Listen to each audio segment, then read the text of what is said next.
ఓం శుక్లాం వరధరం విష్ణుం శశవర్ణం చతుర్భుజం ప్రసన్నవదనం ధ్యాయేత్ సర్వవిఘ్నోపశాంతయే. ఓం గురుబ్రహ్మ గురుర్విష్ణుః గురుదేవో మహేశ్వరः గురు సాక్షాత్ పరబ్రహ్మ తస్మై శ్రీ గురవే నమః. ఓం వ్యాసాయ విష్ణురూపాయ వ్యాసరూపాయ విష్ణవే నమో వై బ్రహ్మనిధయే వాసిష్ఠాయ నమో నమః. ఓం నారాయణం నమస్కృత్య నరం చైవ నరోత్తమం దేవీం సరస్వతీం చ సంతతో జయముదీరయేత్. హరి ఓం. ప్రియ భగవద్బంధువులారా, ఆస్తిక మహాశైలారా, విష్ణు పురాణానికి మనం స్వాగతం పలుకుతూ ఆత్మానం రథనం విద్ధి శరీరం రథమేవతు బుద్ధింత సారథం విద్ధి మనః ప్రగ్రహమేవచ. మన ఆత్మ, మన శరీరము, మన బుద్ధి, మన మనస్సు ఇవి అన్నీ కూడా ఒక రథంలాగా మారితే ఆ రథాన్ని అధిరోహించినటువంటి శ్రీమన్నారాయణుడు మనకి సద్బుద్ధిని సద్గతులను కలుగుజేయుగాక అని మరొకసారి మనం స్మరణలోకి తెచ్చుకుంటూ విష్ణు పురాణం ద్వితీయాంశం 4వ అధ్యాయంలో ఉన్నాం. ఈ 4వ అధ్యాయంలో శాల్మల ద్వీప వర్ణన అని చెప్పుకున్నాం. ఈ 4వ అధ్యాయంలో శాల్మల ద్వీప వర్ణన అనే ఘట్టం దగ్గర ఉన్నాం.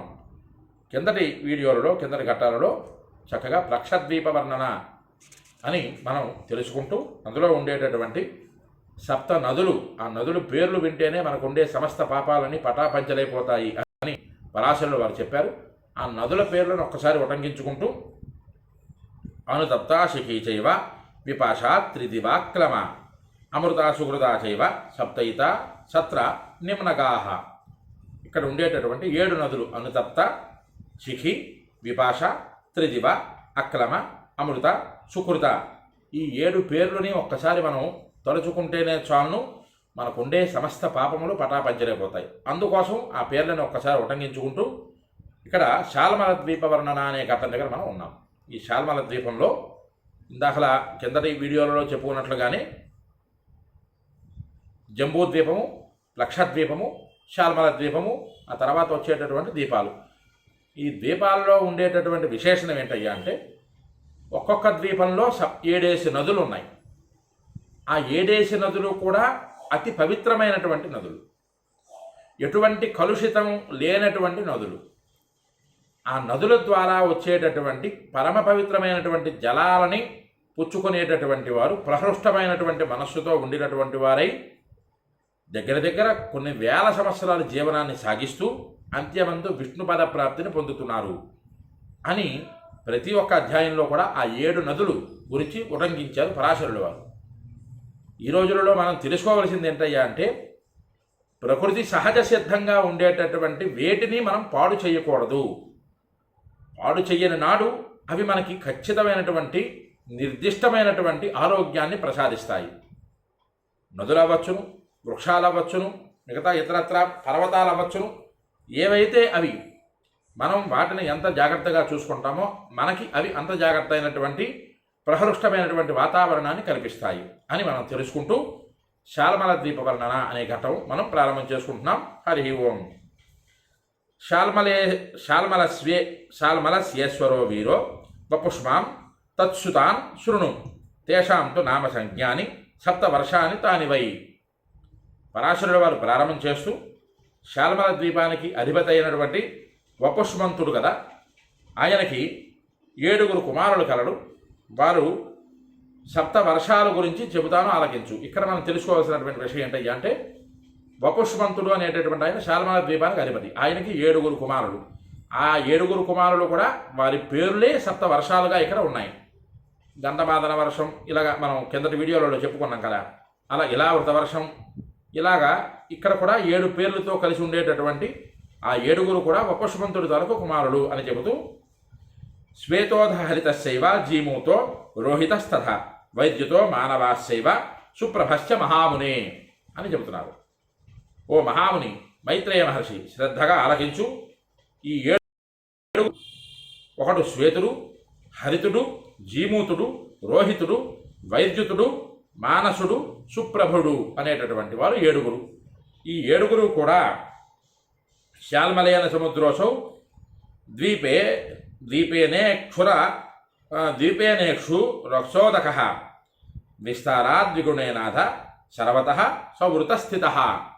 ఈ 7 కూడా వారి వారి సమయంలో ఆ వర్షాలుగా మారి వారు ఆ వర్షకాలం అంతా కూడా వారు రాజ్యాన్ని పరిపాలించేటటువంటి వారు అంటూ ఈ శాల్మల ద్వీపానికి ఇక్షురస సముద్రాన్ని అన్ని వైపులా చుట్టుకొని దానికంటే 2 రెట్లు విస్తీర్ణంలో శాల్మల ద్వీపం ఉంది అని చెప్తున్నారు. ఇక్కడ మనం జాగ్రత్తగా తెలుసుకోవాల్సినటువంటి విషయం ఏంటయ్యా అంటే జంబూ ద్వీపం మధ్యస్థమంలో ఉంది. అందులో మేరు పర్వతం ఉంది. మేరు పర్వతం మీద మహాపురి అనే గ్రామం ఉంది.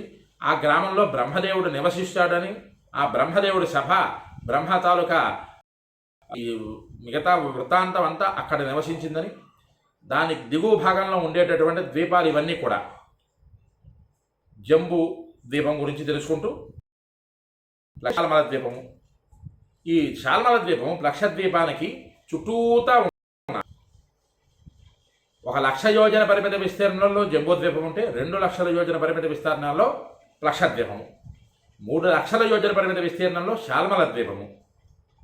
అలాగా 7 ద్వీపాలు చూసుకున్నట్లయితే ఒక్కొక్క ద్వీపం నుంచి బయటకు వెళ్తున్న కొలిది ఒక్కొక్క లక్ష పెరుగుతూ ఉంటుంది ఆ ద్వీపం తాలూకా విస్తీర్ణము. ఎందుకు పెరుగుతున్నది ఈ విస్తీర్ణము? ఆ ద్వీపము ముందు చెప్పినటువంటి ద్వీపానికి చుట్టూతా ఉంటుంది, మధ్యలో కాదు. ఇక్షురస సముద్రం అని చెప్పుకున్నాం కదా, ఇంతకు ముందు చెప్పినటువంటి లక్షద్వీపానికి దాని చుట్టూరా చెరుకు రసంతో కూడుకునేటటువంటి సముద్రం అని చెప్పుకున్నాం కదా, ఆ సముద్రానికి వెలుపల భాగంలో చుట్టూ ఈ శాల్మల ద్వీపం ఉన్నది అని ఇక్కడ పరాశరుడు వారు చెబుతున్నారు. అందుకే ఈ అధ్యాయం ఈ భారతాది నవఖండ విభాగము చెప్పడం చాలా క్లేశము అని పరాశరులంతటి వారే చెప్పారు. అందుకు మనం కాస్త లేట్ అయినా సరే ఈ అధ్యాయాలన్నీ ఒకదాని తర్వాత ఒకటి తెలుసుకునే ప్రయత్నం మనం చేద్దాం. ఇక్షురస సముద్రాన్ని అన్ని వైపులా చుట్టుకొని దానికంటే 2 రెట్లు విస్తీర్ణంలో శాల్మల ద్వీపం ఉంది అంటూ తత్రాపి పర్వతాః సప్త విజ్ఞేయ రత్నయోనయ వర్షాంత వ్యంజకాయేతు తథా సప్తచ నిమ్నగాహ. ఇక్కడ ఈ శాల్మల ద్వీపంలో కూడా 7 పర్వతాలు ఉన్నాయి. ఆ పర్వతాలు రత్నాలకి జన్మస్థానాలు అంటూ ఆ 7 కూడా దానిని 7 వర్షాలుగా విభజిస్తున్నాయి. అలాగే ఇక్కడ కూడా 7 నదులు ఉన్నాయి. ఒక్కొక్క ద్వీపంలో 7 వర్షములు, 7 నదులు, 7 పర్వతాలు, ఇవన్నీ 7 చొప్పున ఉన్నాయి అంటూ చెప్పుకుంటూ ఇక్కడ ఆ పర్వతాల పేర్లు చెబుతున్నారు. శ్రద్ధగా ఆలకించండి. కుముదశ్వోన్నతస్యైవ తృతీయస్య బలాహకః ద్రోణయత్ర మహౌషధ్యః స చతుర్థో మహీధరః కంకస్తు పంచమః షష్ఠో మహిషః సప్తమస్తథా కుముద్వాన్ కకుద్వాన్ పర్వతపరః సరిన్నామాని మే శృణు. శ్రద్ధగా ఆలకించు ఓ మైత్రేయ మహర్షి అని పరాశరుడు వారు చెబుతూ ఈ పర్వతాలలో మొట్టమొదటిది కుముద పర్వతము, రెండవది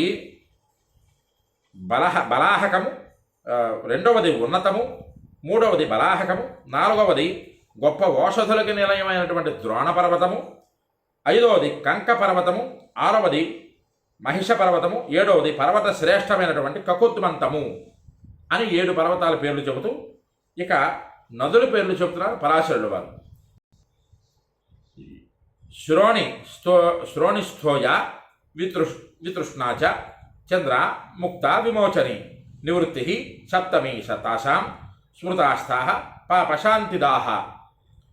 మొట్టమొదటిగా ఈ పర్వతాల పేరు, ఆ పేర్లను స్మరించుకుంటే చాలను మనకి ఉండేటటువంటి పాపాలన్నీ కూడా నశించిపోతాయి అని వీటికి కూడా పరాశరుడు వారు చెబుతూ మొట్టమొదటి నది శురోణి, రెండవది తోయ, వితృష్ణ, చంద్ర, ముక్త, విమోచని, ఏడవదైనటువంటి నివృత్తి.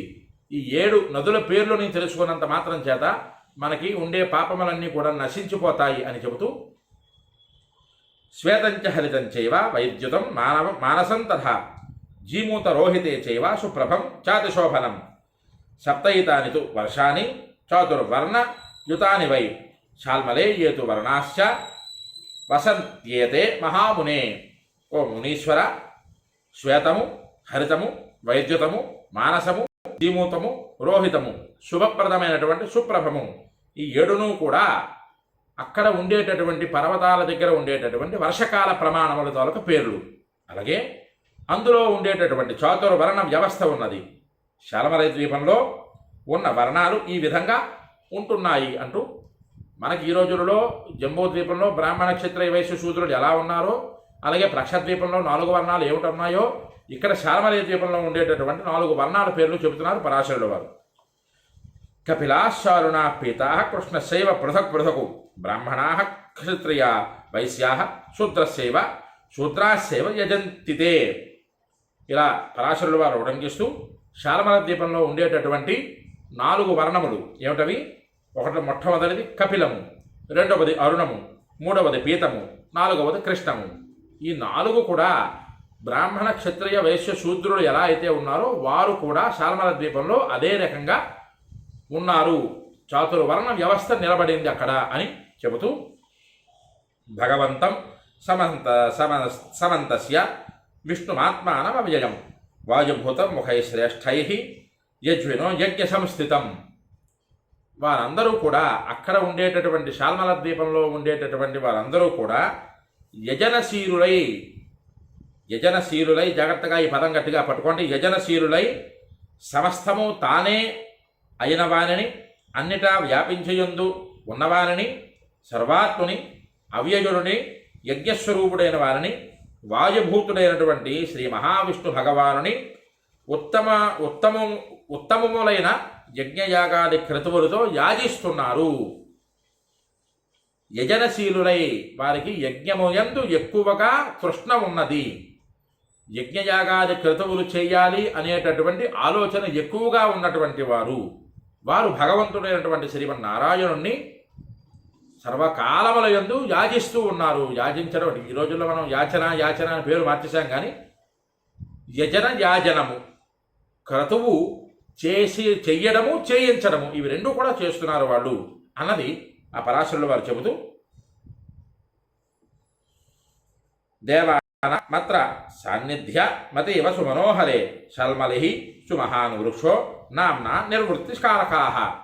ఇక్కడ పరాశరులు వారు చెబుతూ ఈ సుందర మనోహరమైన ద్వీపంలో దేవతాగణాలు యొక్క సాన్నిధ్యం మిక్కిలి లభిస్తుంది.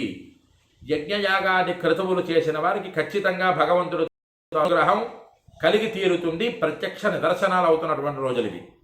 అలాగే శాల్మల ద్వీపంలో కూడా భగవంతుడైనటువంటి శ్రీమన్నారాయణుడి దగ్గర నుంచి మిగతా దేవతాగణాలన్నీ కూడా ఈ చాతుర్వర్ణ వ్యవస్థలో ఉండేటటువంటి వారందరికీ కూడా సాన్నిధ్యం మిక్కిలిగా లభిస్తుంది వారందరికీ కూడా అని చెబుతూ ఈ ద్వీపంలో శాల్మలి అనే అతి బ్రహ్మాండమైనటువంటి అత్యద్భుతమైనటువంటి వృక్షం ఉన్నది. ఆ వృక్షము ఉండడం వలనే ఆ ద్వీపానికి శాల్మలి ద్వీపం అనే పేరు వచ్చింది. ఆ శాల్మలి ద్వీపంలో ఆ వృక్షం ఉండడం ఎంతో శాంతిదాయకమై నిలబడి ఉన్నది అని పరాశరుడు వారు ఉటంకిస్తూ ఏష ద్వీప సముద్రేణ సూరోదేన సమావృత విస్తారాచ్చాల్మలస్యేవ సమేనతు సమంతతః సురోదకః ప్రవృత్తః కుశద్వీపేన సర్వతః శాల్మలస్య తు విస్తారాత్ ద్విగుణేన సమంతతః. ఇంతవరకు శాల్మల ద్వీప వర్ణన గురించి చెప్పాను. ఈ ద్వీపము ఏదైతే ఈ శాల్మల ద్వీపం ఉన్నదో ఇది ఎలా ఉన్నది? చెరుకు రసం అనేటటువంటి ఒక సముద్రం చుట్టూతా నిలబడి ఉంది. ఈ చెరుకు రస సముద్రం మధ్యస్థంలో ఏంటుంది? ప్లక్షద్వీపం ఉంది. చూసారా? ఈ ప్లక్షద్వీపము, చెరుకు రస సముద్రము, ఈ చెరుకు రస సముద్రం పక్కన శాల్మల ద్వీపము. దీని చుట్టూరా ఒక వలయాకారంగా బ్రహ్మాండంగా నిలబడి ఉన్నది శాల్మల ద్వీపము. ఈ శాల్మల ద్వీపం చుట్టూ సురాసముద్రం చుట్టూ కనబడి ఉంది. సురాసముద్రము దేవతలందరూ కూడా త్రాగేటటువంటి అతి పవిత్రమైనటువంటి పదార్థము సురా. దానికి ఈ రోజుల్లో అతి నీచమైనటువంటి వ్యవహార భాషలో తీసుకొచ్చారు, కానీ అతి పవిత్రమైనటువంటి పదార్థము సురాసముద్రము.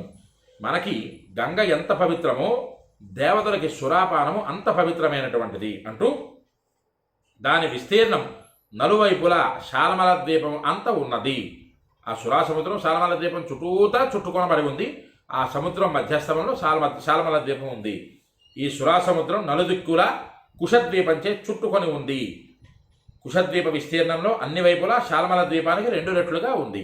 ఇకపోతే ఈ సురాసముద్రానికి చుట్టూతా కుశద్వీపం అనేటటువంటి ద్వీపం ఉన్నది అని చెప్పుకుంటూ ఇక్కడతో ఈ శాల్మల ద్వీప వర్ణన ముగించారు పరాశరుడు వారు. ఇక ఎదరఘట్టంలో కుశద్వీప వర్ణన, కుశద్వీపము దాని తాలూకు వివరణ, ఉండేటటువంటి నదులు, ఆ ద్వీపానికి అధిపతి, అందులో ఉండేటటువంటి వర్షములు, అందులో ఉండేటువంటి పర్వతములు, వాటన్నింటి గురించి కూడా మనం ఎదరఘట్టంలో తెలుసుకుందాం. ఇవన్నీ మనం తెలుసుకోవాలి ఖచ్చితంగా ఈ వీడియోలు అందరూ ఫాలో అవుతుండండి. ఎవరికైతే ఈ వీడియో నచ్చుతుందో అందరూ కూడా లైక్ చేయండి, షేర్ చేయండి, మీ అమూల్యమైన మాటలు కామెంట్ రూపంలో పంపించండి.